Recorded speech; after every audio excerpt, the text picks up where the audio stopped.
Hello and welcome to the New York Sports Show, your number one New York sport podcast. I'm your host, Dominic Konowski. On the line, we have diehard Knicks fan and host of Knicks30. We have Trippy OG on. Trippy, hello and welcome to the New York Sports Show. Hey man, how y'all doing? Thank you for having me, man. It's a pleasure. Yeah, happy to have you on. Now, folks, before we go any further, I just want to let you know the link to Trippy's Instagram, where he does a lot of cool New York Knicks stuff, will be in the description below, so make sure to drop him a follow and just help him out. So, with that said, New York Knicks, we're in the playoffs, baby, going up against the Hawks. Can you just summarize, in a few words, how this regular season has gone? I mean, personally, everybody's seen it. Everybody counted us out.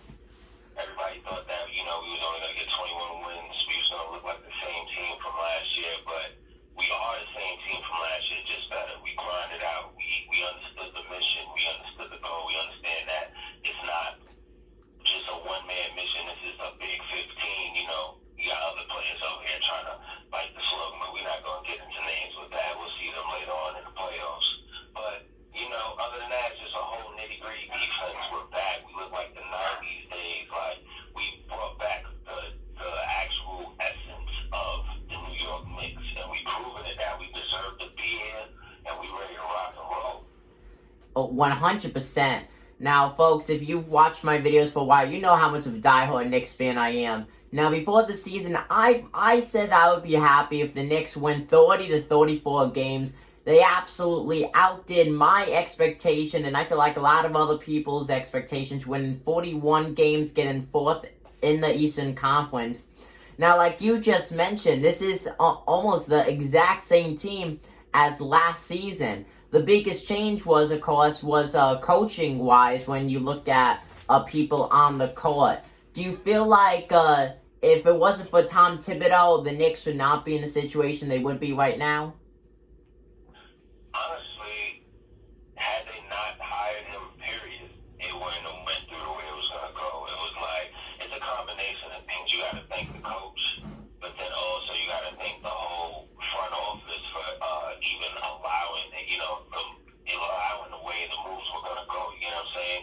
You got to thank James Dolan for playing the background and just actually letting Leon and Scott and everybody do what they got to do for once to actually get results that they want to get. But then on top of that, you got to thank the players for actually buying into the system and understanding what needs to be done. So when you put all of that together, and then of course acquiring Derrick Rose, trusting in the team that you believe in them and showing them that you believe in them, so you're giving them extra confidence by not making any sudden movements during the trade deadline, just letting people walk who necessarily wasn't in the rotation.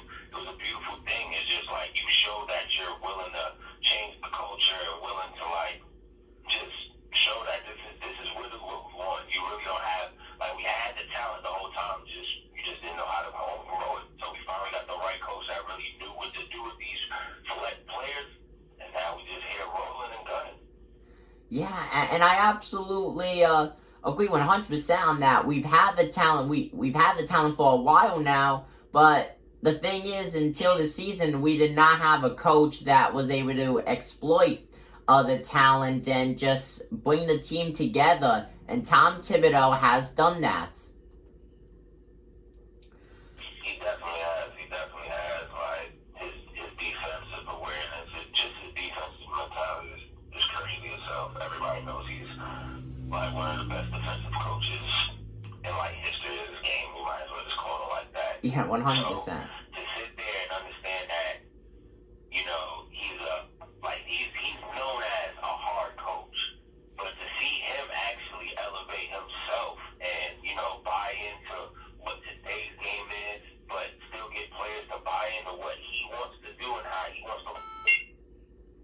Nobody ever seen that coming. That's what's really making this whole thing look beautiful. Nobody's seen any of this coming.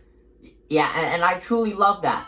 The New York Knicks 100% came into this season as underdogs, and no matter what happens to them in this playoff session, they have just changed the culture of New York basketball this season, which is truly amazing. Now, speaking of playoffs, how do you think the New York Knicks will perform in the playoffs? Go up against the Hawks. We've done very well against them in the regular season, but they were without some key players, at least one key player during the matchups when they went up against us.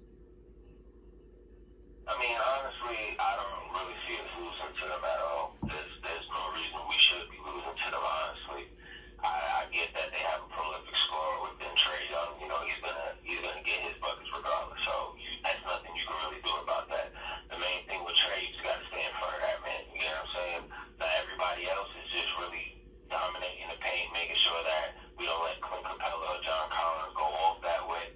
Other than that, playing team ball and just making sure you stay on these shooters, because you know you got Bogey out there, he's a hot hand, you got Lou Williams out there. People sleep on Gallinari, but he could get hot whenever he wants. So they got a lot of streaky shooters, but it's not nothing that we can't contain. Obviously, we sweep them during the series, whether somebody went down or anybody was there or not. We swept them, and we're going to do it again. So I'm not really worried about this series at all. Yeah, you know. Calling this, I'll probably call it 5 games max, but it's the Knicks. We got home court advantage. We sweeping them, so yeah, 4 or 5 max. That's it. 100%. I could see the Knicks sweeping them too. So, let's say they don't. Let's say we lose to the playoffs, something terrible happens, and we're out in the first round. Would you still consider this season as a very successful season? Definitely. No matter how you look at it. Like I said from the beginning, we're not even supposed to be here. So, to me, there's no reason to not look at it like it's not a successful season, because at the end of the day, the season is already over.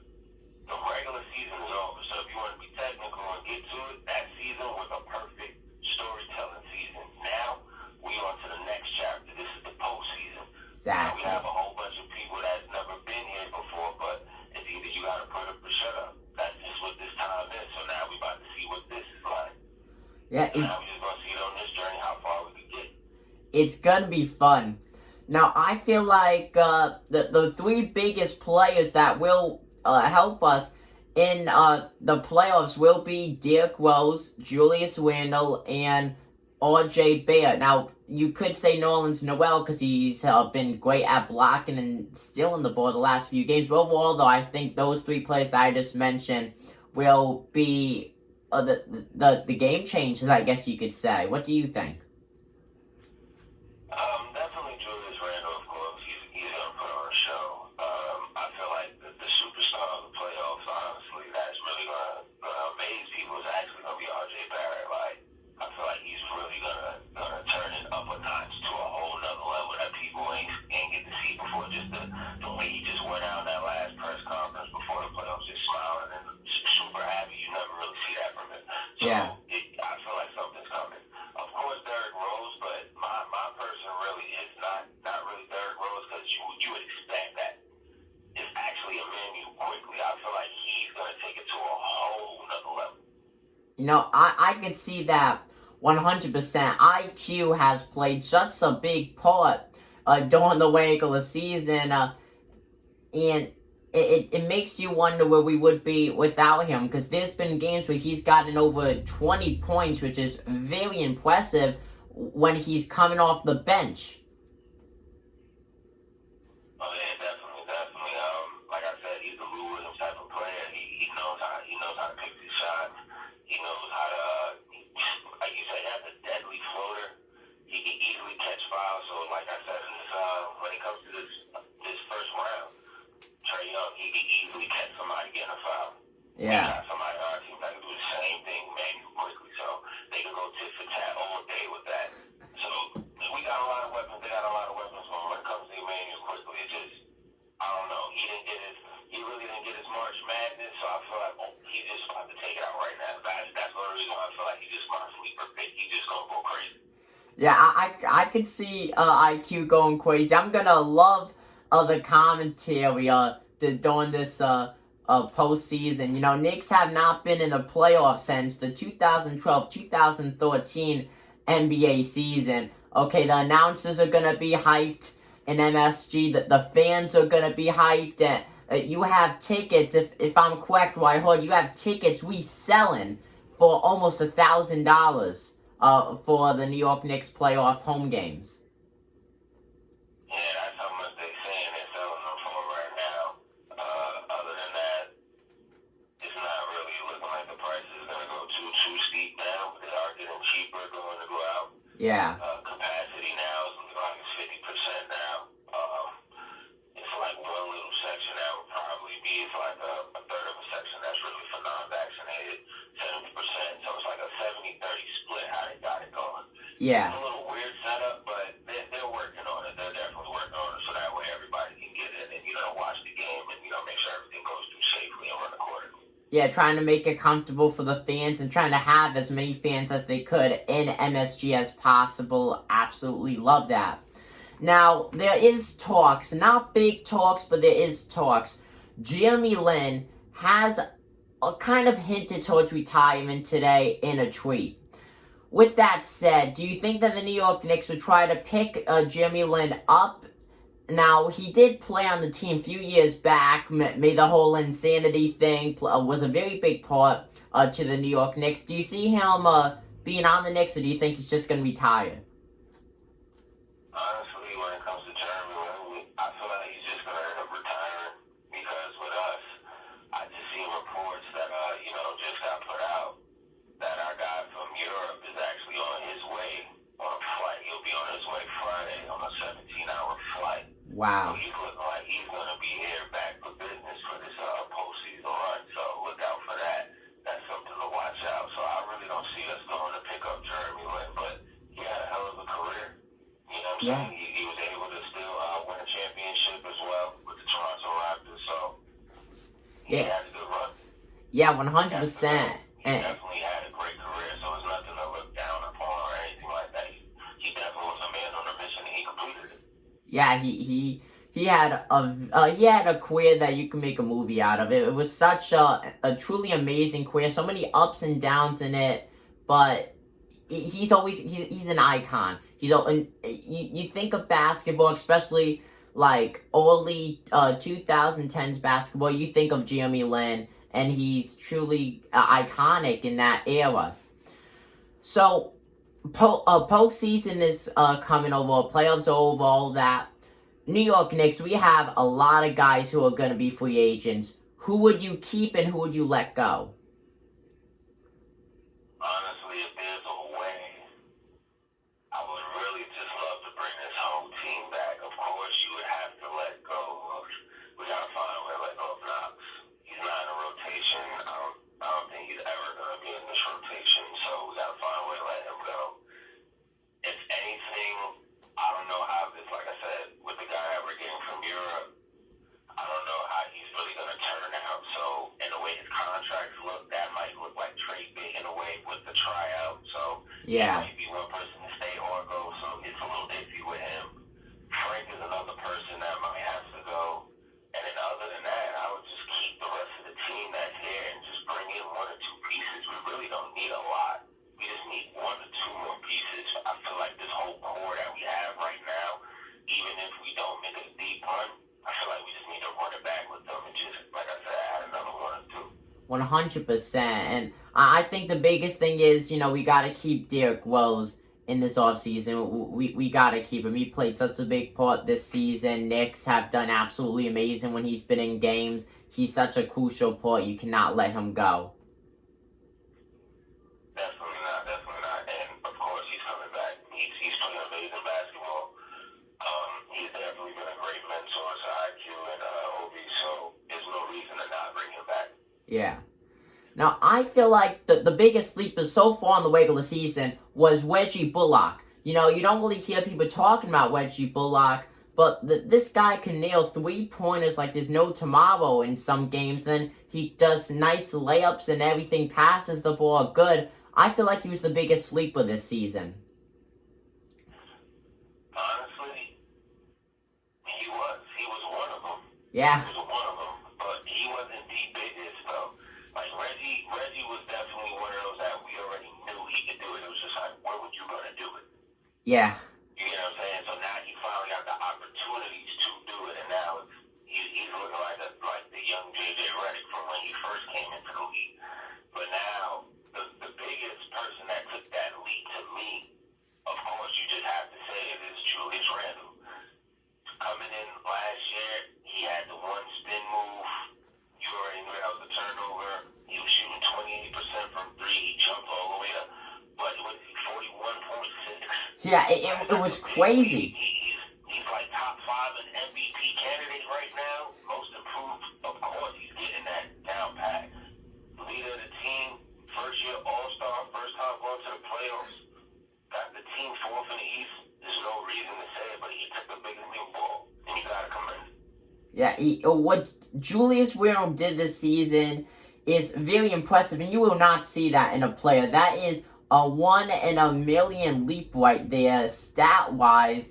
And I'm so I love it. I'm happy that I was able to see it happen before my eyes this year, because this is the kind of leap in someone's career that people will be talking about 50 years down the road when you look at it, because that was just a massive change in Julius Randle's playing ability.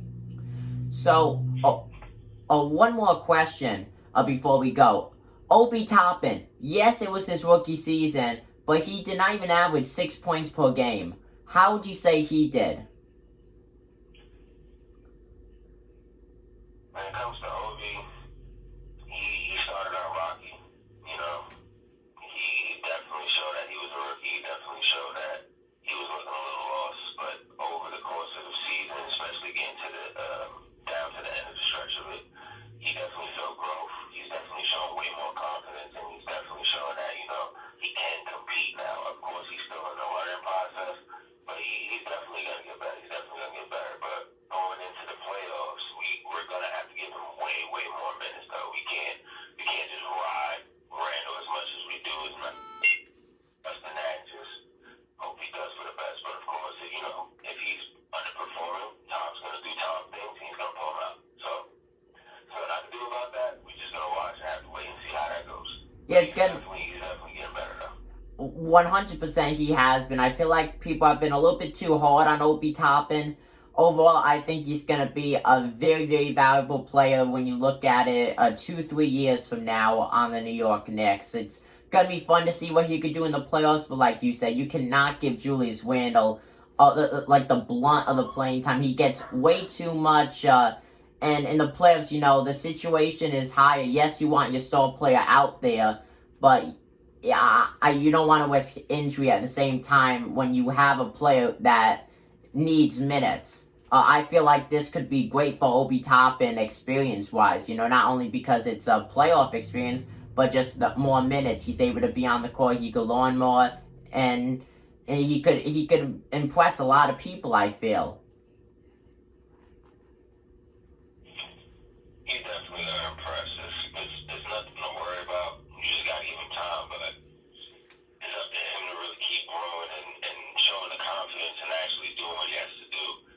And that's all up to him, so we're just going to have to wait and see what he has to do. Yeah, it's going to be fun to watch. Well, thank you for being on. Folks, once again, this is Trippy OG. He runs Knickn30. Like I said, link to everything will be in the description down below. Definitely drop him a follow. Go support him. If you love New York Knicks, that is the place to be. Knickn30, and then the New York Sports Show, of course, this is the place to be as well. Thank you guys for watching this video, and thank you, Trippy, for giving me your time. Thank you for having me, man. It definitely was a pleasure, man. Make sure y'all tune into his show.